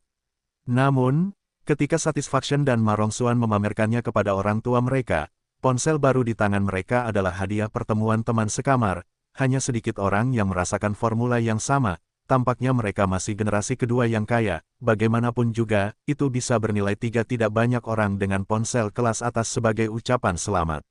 Namun, beberapa orang langsung merasa bahwa tidak pantas bagi putranya untuk menerima hadiah semahal itu begitu mereka bertemu. Mereka buru-buru meminta putranya untuk mengembalikan ponsel itu. Kepada Fang Zitong, Satisfaction dan Ma Rongxuan tentu saja sangat enggan, tetapi mereka tidak dapat mengendalikan kekuatan orang tua mereka dan hanya dapat dengan enggan mengembalikan ponsel baru itu kepada Fang Zitong. Fang Zitong tentu saja tidak dapat mengambil kembali barang-barang yang telah dikirim, tetapi dia tampaknya tidak tahu bagaimana menolak pihak lain. Ketika kerumunan sedikit menemui jalan buntu, Fang Hongda juga kembali ke asrama. Ketika saya melihat situasi di dalam rumah, saya secara alami menangis dan tertawa. Namun, Fang Hongda bukanlah orang biasa, dan orang tuanya yang merasa puas dan Ma Rongxuan setuju dalam 2 kata, dan mereka setuju untuk menerima hadiah tersebut. Saya harus mengatakan bahwa pada akhirnya, rasa puas dan Ma Rongxuan tidak bahagia. Tentu saja, teman sekamar yang murah hati yang berbagi ranjang yang sama dengannya dan ayahnya yang bukan orang biasa sangat disukai. Faktanya, saat ini, tidak peduli berapa banyak orang yang bernama Zhang Yu, atau orang tua mereka yang merasa puas, mereka merasa bahwa Ma dan anak-anaknya jelas bukan orang biasa. Yang disebut orang yang suka makan itu bertutur kata lembut dan kekurangan tenaga. Ayah dan anak dari keluarga Ma adalah hadiah yang sangat berharga. Ayah Ma Rongcheng memutuskan untuk membayar semua orang untuk makan, yang merupakan hadiah kecil untuk keluarga Ma. Awalnya Zhang Yu tidak mau pergi. Pada akhirnya, mereka tidak berdaya dan terpaksa menarik nomor. Meskipun kafetaria di Gyeonggi mudah ditemukan, itu hanyalah kafetaria mahasiswa. Sejujurnya, itu tidak cocok untuk keramah tamahan. Dan sekarang, selama masa pendaftaran mahasiswa baru, restoran yang dapat dipesan secara terpisah di kampus tidak buka, jadi ayah Ma Rongcheng, yang ingin memanjakan dirinya sendiri, juga sedikit malu. Pada akhirnya, Fang Hongda menyarankan agar semua orang makan di kafetaria sekolah. Tentu saja, ayah Ma Rongcheng dan seorang ayah yang puas bergegas melunasi tagihan. Semua orang makan siang dan kembali ke asrama lagi. Beberapa orang tua mereka mengatur tempat tidur dan barang-barang lainnya dan memutuskan untuk jalan-jalan. Karena Zhang Yu melapor sendiri, tentu saja tidak nyaman untuk pergi keluar dengan beberapa keluarga untuk keluar dari asrama, jadi dia punya alasan untuk bertindak sendiri. Zhang Yu berjalan di sekitar kampus sendirian. Harus kukatakan bahwa Universitas Gyeonggi jauh lebih besar dari yang kukira. Mengandalkan 2 kaki untuk mengemudi di jalan ke-11 adalah pekerjaan yang sulit. Sepertinya aku harus membeli sepeda atau mobil listrik. Hanya saja tidak tahu apakah sekolah mengizinkanmu mengemudi. Tetapi Zhang Yu merasa malu bahwa bahkan jika sekolah memberi jalan untuk mobil, dia takut dia tidak akan bisa mengemudi. Meskipun dia sekarang memiliki SIM, SIM-nya adalah SIM kendaraan khusus yang dikeluarkan oleh tentara. Tidak apa-apa untuk mengendarai mobil lapis baja dan mobil biasa. Pikiran Zhang Yu memikirkan hal-hal yang berantakan ini, berjalan di sekitar kampus tanpa tujuan. Para siswa berjalan di sekitar kampus, termasuk siswa baru yang memasuki sekolah, para senior yang bertanggung jawab untuk menerima pekerjaan, dan beberapa adalah orang tua yang telah berhasil mendaftar di sekolah dan berkeliaran dengan anak-anak mereka. Meskipun cuaca di bulan September masih sangat panas, masih banyak orang yang berjalan-jalan di bawah terik matahari, terutama para orang tua yang ingin memanfaatkan waktu yang berharga ini dan tinggal bersama anak-anak mereka untuk sementara waktu, karena mulai besok, anak-anak harus menempuh jalan mereka sendiri, yang tentu saja membuat setiap orang tua memiliki perasaan campur aduk. Zhang Yu berjalan-jalan di sekitar kampus universitas, dan merasa bahwa itu hampir sama. Ketika dia berbalik untuk kembali, dia hampir berbalik, dan ketika tubuhnya belum sepenuhnya berbalik, dia tiba-tiba merasakan sesosok tubuh berlari kencang. Reaksi Zhang Yu tentu saja cepat. Ketika dia merasa bahwa seseorang telah memukulnya, dia mengondisikan dan menabraknya kembali. Anda harus tahu bahwa ini tidak disengaja. Itu sepenuhnya dilatih di ketentaraan, yang memungkinkannya untuk menghadapi serangan mendadak dari segala arah dalam sekejap. Namun, saat Zhang Yu menghantam masa lalu, dia langsung bereaksi. Ini bukan di ketentaraan, tetapi di kampus universitas. Terburu-buru untuk mundur, tetapi sudah agak terlambat, karena dia telah menjatuhkan orang. Dengarkan saja, seorang wanita mendengar jawaban dan jatuh ke kejauhan.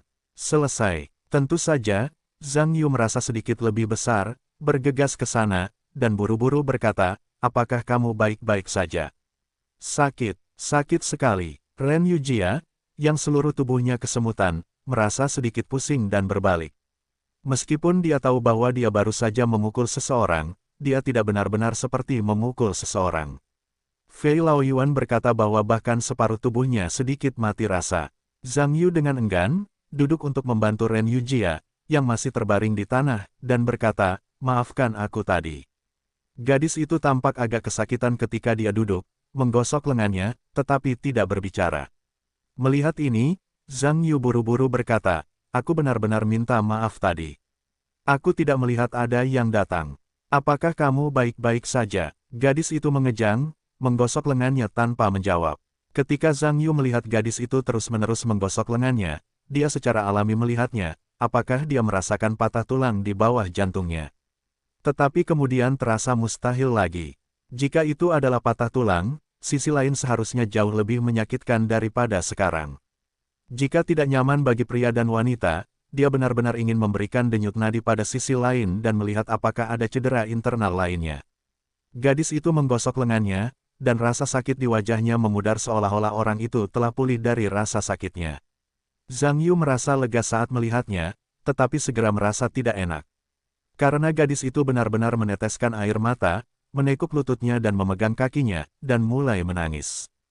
Zhang Yu melihat kepalanya agak besar, dan dia bahkan bertanya-tanya apakah ada cedera internal di sisi lain. Terburu-buru, ada apa denganmu? Di mana yang sakit jika kalah? Gadis itu tidak berbicara, hanya menangis dan tidak tahu apa yang salah. Zhang Yu merasa tidak berdaya, tetapi masalah ini tidak ada hubungannya dengan dirinya sendiri. Dia tidak bisa mengesampingkan apapun yang dia katakan. Dia buru-buru berkata, tunggu. Aku akan memanggil ambulans. Untuk menelepon. Jangan panggil ambulans. Aku tidak, aku baik-baik saja. Suara gadis itu tiba-tiba terdengar.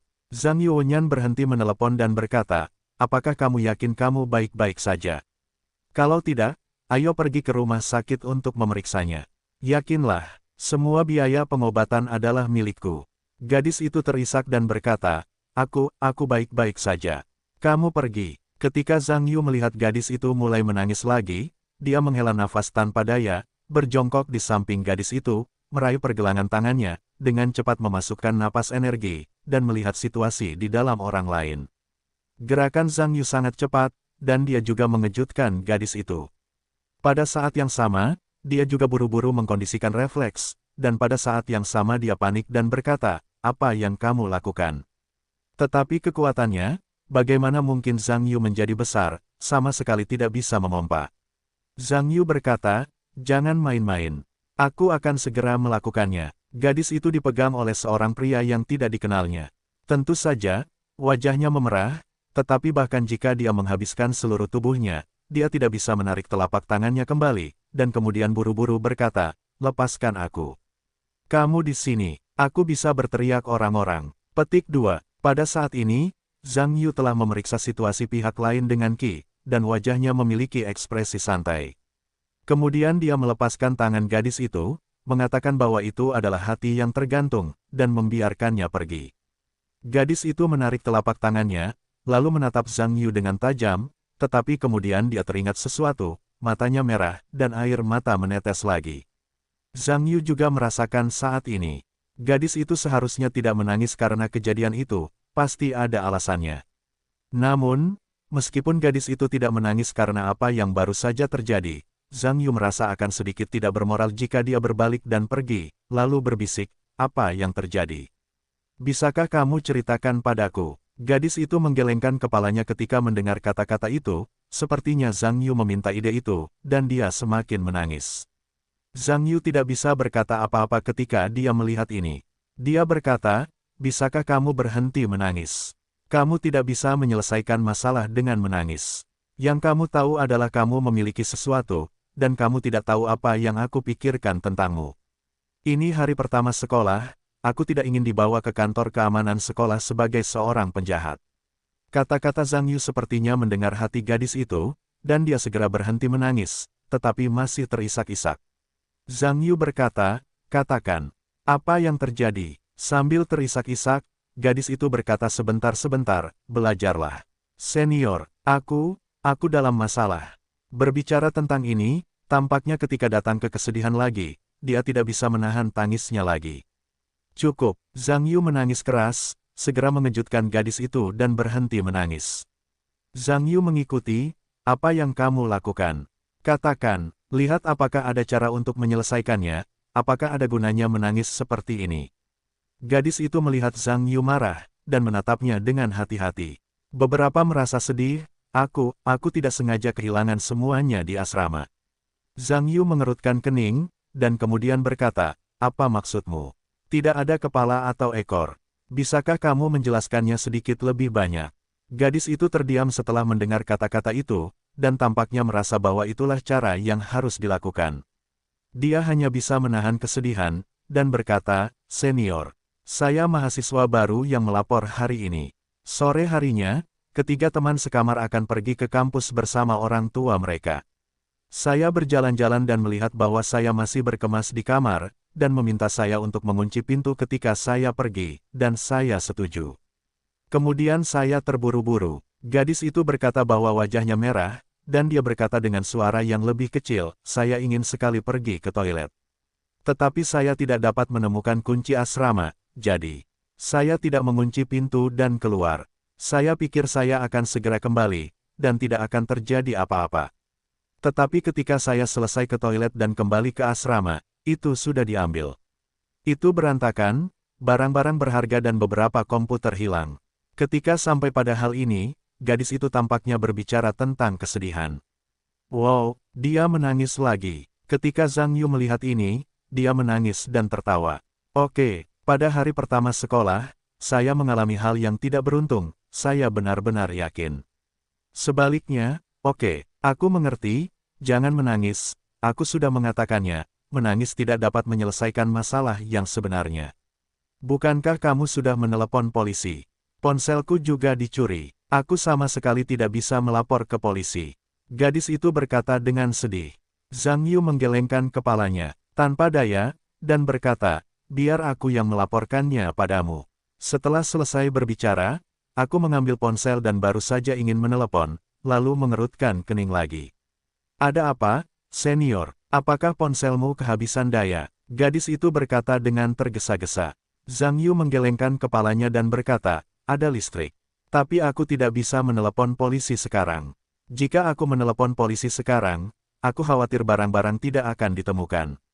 Gadis itu terkejut dan buru-buru berkata, apa maksud senior? Zhang Yu menjelaskan ketika dia melihat ini, maksudku, jika kamu menelepon polisi sekarang, Departemen Keamanan harus menyelidiki untuk waktu yang lama, dan kemudian menyesuaikan pemantauan untuk waktu yang lama lagi. Setelah semuanya turun, langit menjadi gelap, dan pencurinya sudah lama pergi. Kemana harus mencari sesuatu? Lalu apa? Gadis itu bergegas. Zhang Yu mengerang sejenak, mengingat sesuatu, dan berkata, benar.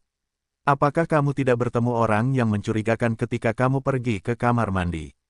Orang yang mencurigakan. Gadis itu mendengar ekspresi itu dengan ekspresi bingung.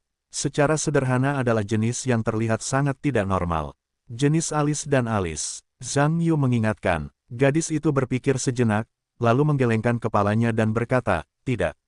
Zhang Yu berkata dengan suara terdiam, apakah kamu tidak bertemu siapapun ketika kamu pergi ke kamar mandi?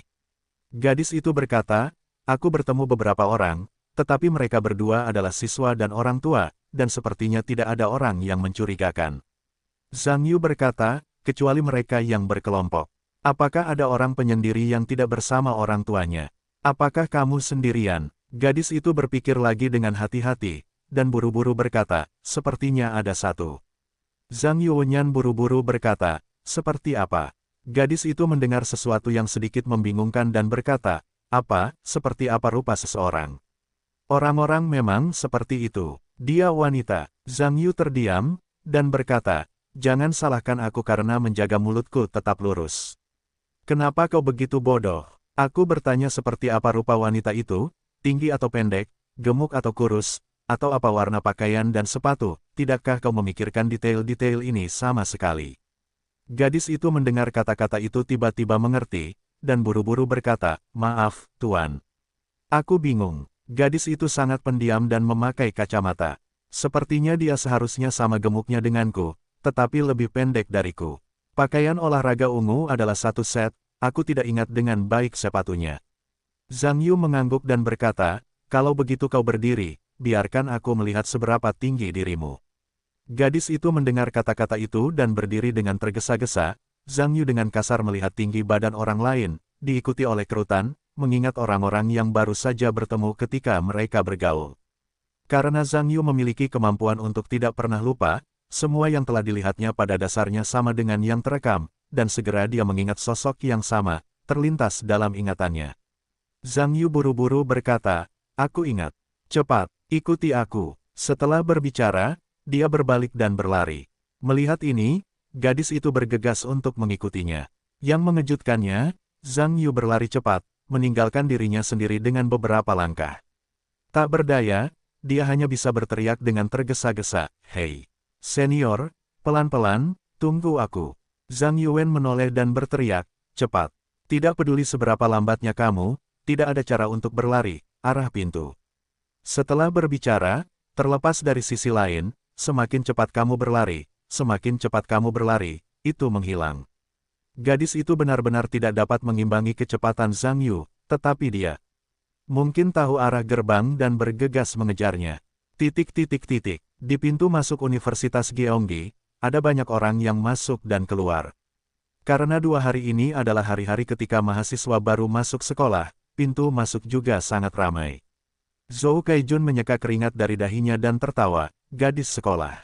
Tasmu benar-benar berat, sangat sulit bagimu untuk datang ke sekolah sendirian dan membawa barang seberat itu. Xia Jing tersenyum dan berkata, tidak mungkin. Itu semua oleh-oleh lokal yang dibawa untuk saudara di rumah. Kalau senior lelah, biar aku yang membawanya. Tidak lelah, tidak lelah. Zhou Kaijun buru-buru mendengar kata-kata itu, bagaimana mengatakannya, aku juga seorang pria. Tidak apa-apa untuk mengambil benda ini. Selama pembicaraan, dia juga menunjukkan otot-otot di lengannya. Xia Jing sedikit terkejut ketika dia berkata, wow, aku tidak menyangka senior begitu kuat. Aku harus sering berolahraga. Ketika Zhou Kaijun mendengar kata-kata itu, dia menunjukkan ekspresi bangga, dan berkata, itu sudah pasti. Aku adalah presiden klub kebugaran kampus kita. Xia Jing mendengar ekspresi kagum ketika dia mendengar kata-kata itu, berkata, benarkah? Kamu luar biasa, senior. Aku selalu berpikir bahwa orang yang mencintai kebugaran adalah mereka yang berpikiran sangat kuat, tidak peduli apa yang mereka lakukan. Ketekunan, orang percaya diri dan sangat jantan. Ketika Zhou Kaijun mendengar ini, dia bahkan lebih bangga akan hal itu. Mulutnya yang tertawa hampir berada di belakang kepalanya dan berkata, gadis sekolah. Kebugaran adalah hal yang baik. Menjaga kebugaran dapat mempercepat sirkulasi darah tubuh dan meningkatkan kualitas tidur. Sangat membantu untuk meningkatkan energi, terutama bagi siswa kita untuk meningkatkan efisiensi belajar mereka. Xia Jing mendengar ekspresi yang menghangatkan hati ketika dia mendengar kata-kata itu, dan berkata, begitukah? Bisakah saya bergabung dengan klub kebugaran? Saya terlalu kurus, dan saya tidak punya cukup energi untuk belajar. Zhou Kaijun berkata, tidak masalah.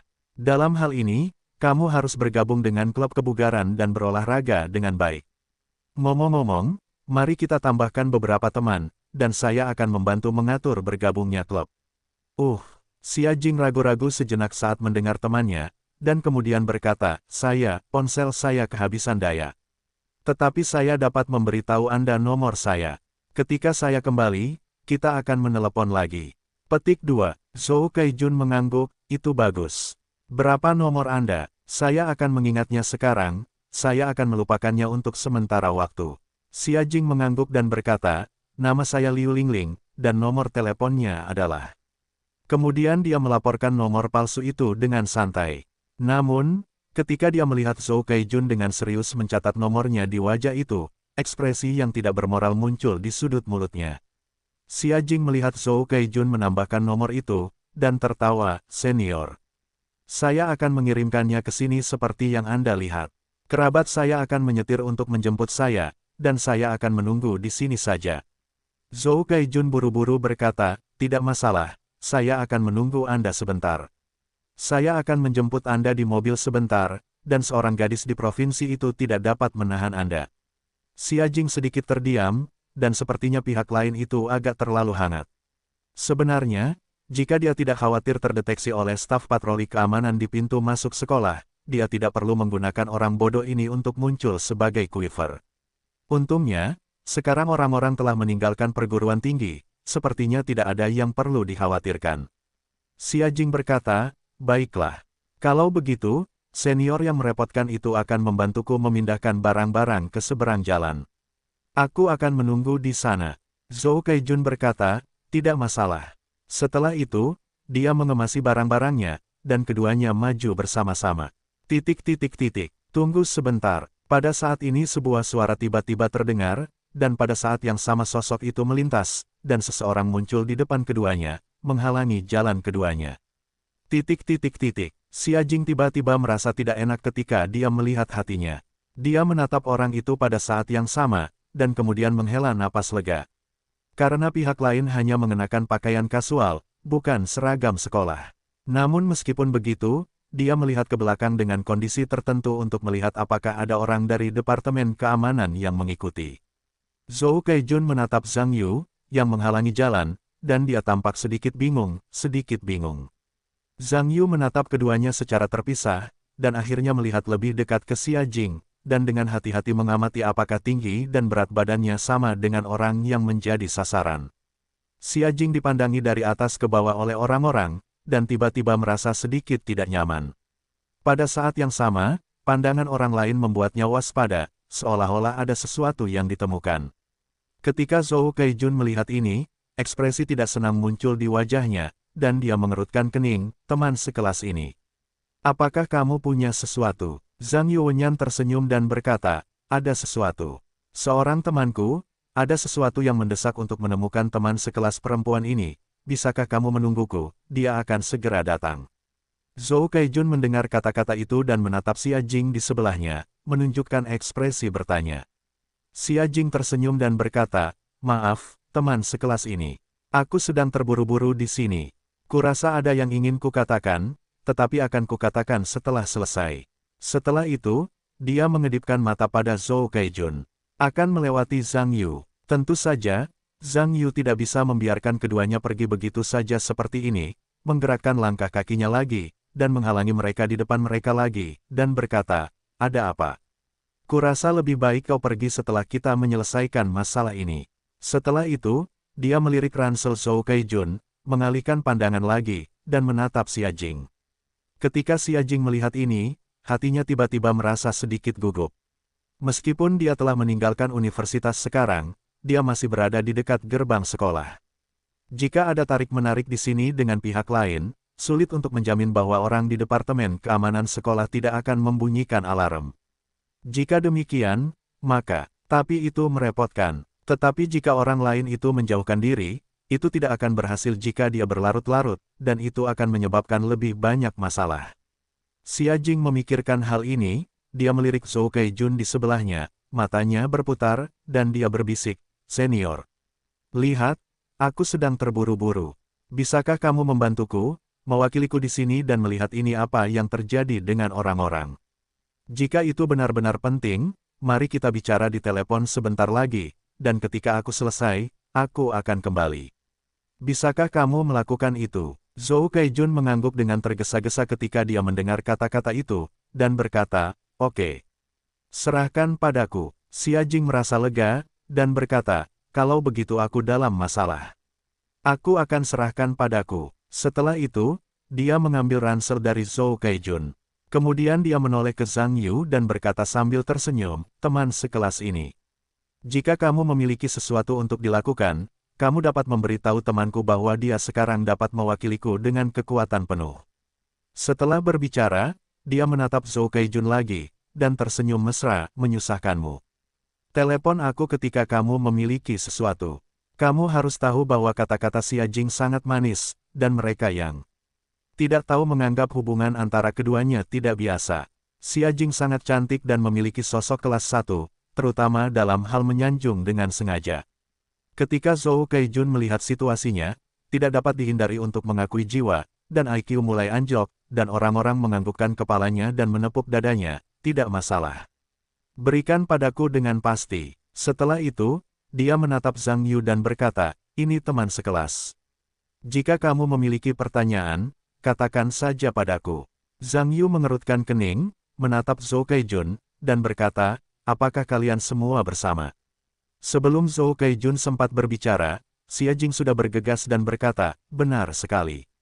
Kita ini teman baik. Kalau kamu benar-benar punya sesuatu, katakan saja padanya, aku sedang terburu-buru sekarang, dan cepatlah." Setelah selesai berbicara, dia mengedipkan mata kepada Zhou Keijun, bermaksud untuk melewati Zhang Yu dan pergi. Tentu saja, Zhang Yu tidak bisa membiarkan pihak lain itu pergi, dia kembali menggerakkan langkah kakinya, dan terus menghalangi jalan Xia Jing. Xia Jing langsung mengungkapkan ketidaksenangannya, dan berkata, "Apa sih yang ingin kamu lakukan? Aku sangat cemas di sini. Ada sesuatu yang mendesak. Kamu harus mengatakan sesuatu kepada temanku. Bukankah itu yang membuatku tidak bisa melakukannya?" Ketika Zhou Keijun melihat ini, dia buru-buru berkata, "Ya. Teman sekelas ini, kamu bisa mengatakan apa saja padaku.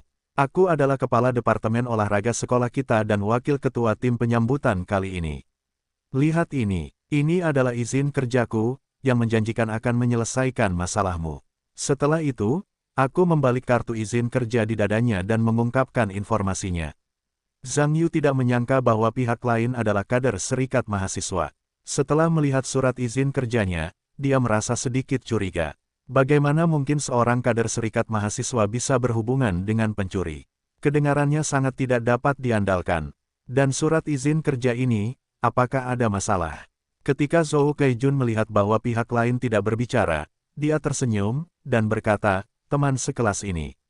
Surat izin kerja ini harus membuktikan identitasku. Aku dapat memberitahumu jika kamu memiliki sesuatu." Xia Jing melihat kesempatan itu dan berbalik lagi, bermaksud untuk melewati Zhang Yu. Zhang Yu bereaksi lebih cepat, dan pada saat yang sama, dia terus menghentikan Xia Jing yang ingin mengambil kesempatan untuk menyelinap pergi, dan pada saat yang sama mengambil ketidakpuasan dari pihak lain, alih-alih menatap Zhou Keijun, berkata, "Karena senior mengatakan bahwa kalian berdua adalah teman. Maka kupikir lebih baik menunggu sampai kita menemukan jawabannya." Ketika Xia Jing melihat seorang lumpuh yang menghentakkan kaki, dia berseru, "Apa yang kamu lakukan? Bagaimana menurutmu? Kamu yakin ada aku di sini?" Zhou Keijun menghibur ketika dia melihat ini, menatap Zhang Yu lagi, wajahnya cemberut, dan dia tidak senang, dan berkata, teman sekelas ini. Aku tidak peduli apa yang kamu inginkan, tolong lebih baik memperhatikan kata-kata dan perilakumu. Yang terbaik adalah membedakan situasinya, karena tidak semua gadis suka dilecehkan oleh orang lain. Ketika Zhang Yu melihat orang lain mengancingkan topinya, dia tersenyum dan berkata, senior ini, aku tidak peduli apa yang kamu pikirkan. Tetapi mendapatkan izin kerja mungkin tidak membuktikan bahwa kamu benar-benar siswa sekolah ini. Dan bahkan jika kamu benar-benar siswa di sini, apakah kamu pikir aku akan mempercayaimu? Lawan Zhou Keijun meragukan identitasnya, dan tiba-tiba dia sangat marah, berkata, kamu berani meragukan identitasku. Profesi apa yang Anda tekuni? Saya ingin meminta pemandu dan pemimpin profesional Anda untuk mengadu kepada Anda. Zhang Yu berkata, keluhan saja padaku. Tidak masalah. Tapi sebelum aku mengatakan itu, mari kita perbaiki keadaan. Zhou Keijun berkata, apa yang sebenarnya ingin kau katakan? Zhang Yu berkata, kau seharusnya tahu apa yang kau katakan. Apakah kalian berdua mengambil barang yang tidak seharusnya kalian ambil? Lebih baik mencari tahu sebelum pergi. Mengambil barang yang tidak seharusnya kalian ambil. Zhou Keijun mengerutkan kening, dan segera mengerti, menunjukkan ekspresi yang tidak dapat dipercaya, tergagap, apa? Kau bilang aku mencuri sesuatu. Ketika Xia Jing mendengar ini, dia buru-buru berkata, mengapa kau mengatakan kita mencuri sesuatu? Kita kan sudah bersama dan belum pernah melihatmu sebelumnya. Kapan kita mencuri barang-barangmu? Sial, jika kau tidak memberitahuku semuanya dengan jelas hari ini, tidak ingin pergi. Berani mengatakan bahwa aku pencuri, aku pikir kau pencuri. Zhou Keijun dapat dikatakan frustrasi karena sejak kecil dia adalah pertama kalinya seseorang dikatakan sebagai pencuri, bagaimana mungkin dia bisa menerimanya. Zhang Yu melihat mereka berdua penuh amarah, lalu tersenyum dan berkata, tidak ada yang dicuri. Ada sesuatu yang ada dalam pikiranmu. Aku tidak mengerti apa yang aku katakan, jadi biarkan polisi yang menanganinya. Petik 2. Panggil polisi. Zhou Keijun berteriak dengan marah, polisi ada di sini.